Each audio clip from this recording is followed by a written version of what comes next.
सुनने की बने रहे हमारे साथ। फिलहाल मैं हमारे सहयोगी असीम मिश्रा के पास जाना चाहूंगी, क्योंकि इस बजट में जब आवंटन की बात करते हैं तो सरकार की सोच उसमें रिफ्लेक्ट होती है। ऐसे में कौन सी योजनाओं के लिए क्या आवंटन, और जो हम टैक्स स्लैब की बात करते आ रहे हैं, असीम हमें और डिटेल में बताएंगे कि वो टैक्स स्लैब किस तरीके से आगे बढ़ेगी। असीम, ओवर टू यू। बिल्कुल, देखिए इस बार के बजट में हम कहें कि दो तरीके से फायदा हुआ है जो टैक्स पेयर्स हैं उनके लिए। एक तो ये कि जो पहले 5 लाख तक की सीमा थी कि आप उसमें आपको कोई टैक्स नहीं लगता था, अब उस सीमा को 5 लाख से बढ़ाकर 7 लाख रुपए कर दिया गया। एक तो ये बेनिफिट, ये फायदा। दूसरा फायदा ये कि अब जो फर्स्ट स्लैब है, माने कि 0 से लेके 3 लाख तक का, पहले ये स्लैब 0 से लेके 2.5 लाख तक का था, उसमें भी 50,000 की बढ़ोतरी की गई है। तो 0 से लेके 3 लाख तक में अब आपको कोई भी टैक्स नहीं लगेगा। और दूसरी बात हमने कहा कि 5 लाख की सीमा को बढ़ाकर 7 लाख रुपए कर दिया गया। इसके अलावा जो स्लैब्स, अगर मैं, चूंकि बहुत से लोग आज के बजट को लेकर जानना चाह रहे होंगे कि स्लैब में इनकम टैक्स को लेकर उन्हें क्या कुछ बातें उन्हें समझनी चाहिए, तो टैक्स पे अगर हम बात करें तो ये कुछ स्लैब्स हैं, हम उन स्लैब्स पर नजर डालेंगे। आप देखिए, ये है कि 0 से लेके 3 लाख रुपए तक आपके पास एक भी आपको कुछ भी टैक्स देने की जरूरत नहीं है। उसके बाद अगला हम देख सकते हैं कि 3 लाख रुपए से लेके 6 लाख रुपए तक में आप देख सकते हैं 5% का जो है वो आपको टैक्स देना पड़ेगा। 0 से लेके 3 लाख रुपए तक में बिल्कुल नहीं, नील, और 3 से लेके 6 लाख तक में आपको 5% का जो टैक्स है वो देना पड़ेगा। उसके बाद अगला हमारा है, आप देखिए 6 लाख से 9 लाख तक में अगर आपकी उस ब्रैकेट में आप आते हैं तो आपको 10% का टैक्स गवर्नमेंट को देना पड़ेगा। उसके बाद अगली जो कैटेगरी है वो है 9 लाख रुपए से 12 लाख रुपए तक। अगर आप इस सैलरी ब्रैकेट में अगर आप आते हैं, आपकी सैलरी है, तो आपको सरकार को 15% के हिसाब से टैक्स देना होगा। और अगर आप, जैसा कि बता रहे हैं कि 12 लाख रुपए से लेकर 15 लाख रुपए तक के ब्रैकेट में आते हैं तो आपको 20% के हिसाब से टैक्स देना होगा। और उसके आगे अगर मैं बात करूं, जिनकी सैलरी 15 लाख रुपए से अधिक है उनको 30% के हिसाब से टैक्स देना होगा। एक मोटा मोटी कैलकुलेशन हम अगर करें, अगर मान लिया जाए इस नए स्लैब के हिसाब से, जिसमें हम कह रहे हैं कि 7 लाख रुपए तक की आपको छूट मिलेगी, उस पर आपको कोई टैक्स नहीं देना होगा, जैसा कि हमारे मेहमान भी कह रहे थे।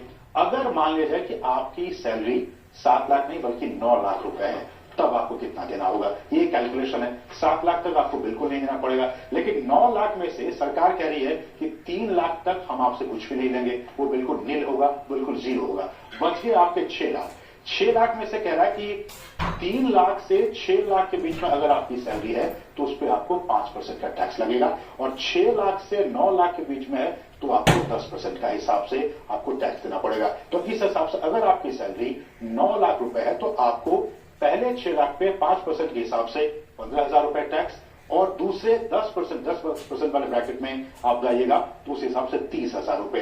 आप दोनों कैलकुलेट कीजिए, 30,000 प्लस 15,000, तो कुल मिलाकर अगर आपकी सैलरी 9 लाख रुपए है तो आपको 45,000 रुपए टैक्स देने पड़ेंगे। वित्त मंत्री का यह कहना है कि पहले के स्लैब में जो फॉर्मूल पहले वाला था उसमें आपको कहीं ज्यादा देना पड़ता था, इसमें आपको कुछ कम देना पड़ रहा है। तो ये टैक्स की बातें हो गई।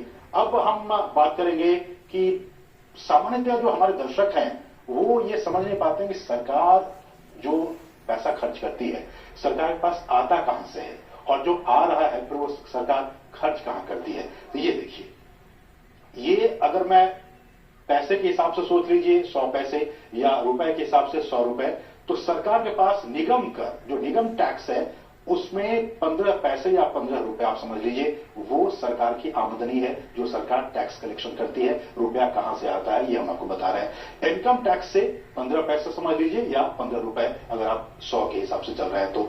सीमा शुल्क से 4 रुपए, केंद्रीय उत्पाद शुल्क से 7 रुपए, माल और सेवा कर से 17 रुपए, कर भिन्न प्राप्तियां जो सरकार को मिलती है उससे 6 रुपए, ऋण के अलावा जो दूसरी पूंजी प्राप्तियां सरकार को मिलती है उससे 2 रुपए, और जो बोरोइंग से जो सरकार बाहर से लेती है, चाहे वो डोमेस्टिक मार्केट से या फिर इंटरनेशनल मार्केट से, उससे 34 पैसे या 34 रुपए। तो ये सरकार कहां से सरकार के पास पैसे आ रहे हैं, ये हमने इस पे नजर डाली। अब सरकार खर्च कहां करती है, इस पे भी निगाह डालना जरूरी है।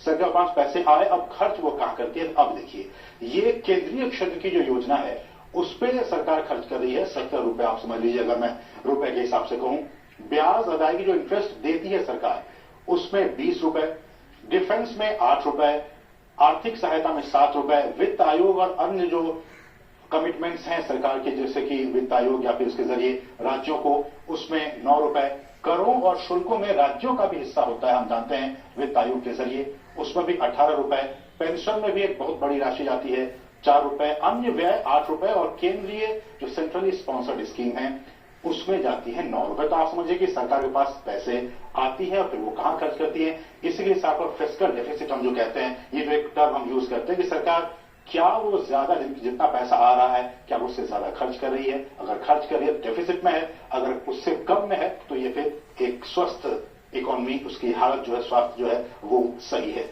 अब जैसा कि हम आपको बता रहे थे कि स्कीम्स इस बार के बजट में वो कौन कौन सी स्कीम्स में जहां सरकार ने पैसा लगाया है, ये देखिए। फार्मा सेक्टर, हम जानते हैं कि पूरे वर्ल्ड में जो इंडियन फार्मेसी है उसकी काफी धाक है, बहुत ज्यादा हमारे जो वॉल्यूम है वो प्रोड्यूस होता है फार्मा सेक्टर में। 1250 करोड़ रुपए इसमें बजटरी एलोकेशन फार्मा सेक्टर के लिए किया गया है।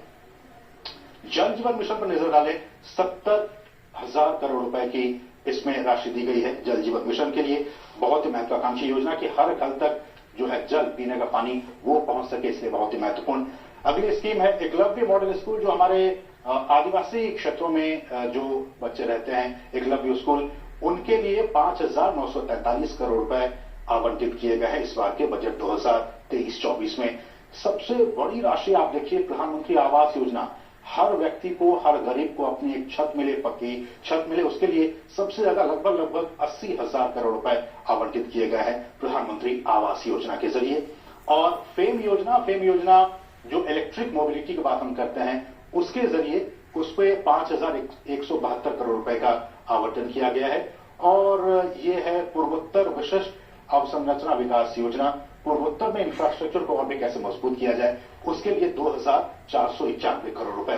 तो ये कुछ अहम बजटरी एलोकेशन किस मद में खर्च किए गए। और जैसा कि हमने कहा कि इनकम टैक्स स्लैब्स को लेकर भी बहुत सारी जानकारियां लोगों को चाह रहे हो कि वो हमें मिले, तो हमने इस एग्जाम्पल के जरिए उन्हें समझाने की कोशिश की कि किस तरह से वो कैसे पैसे जो है वो उनके पास जाएंगे। Over to you. जी।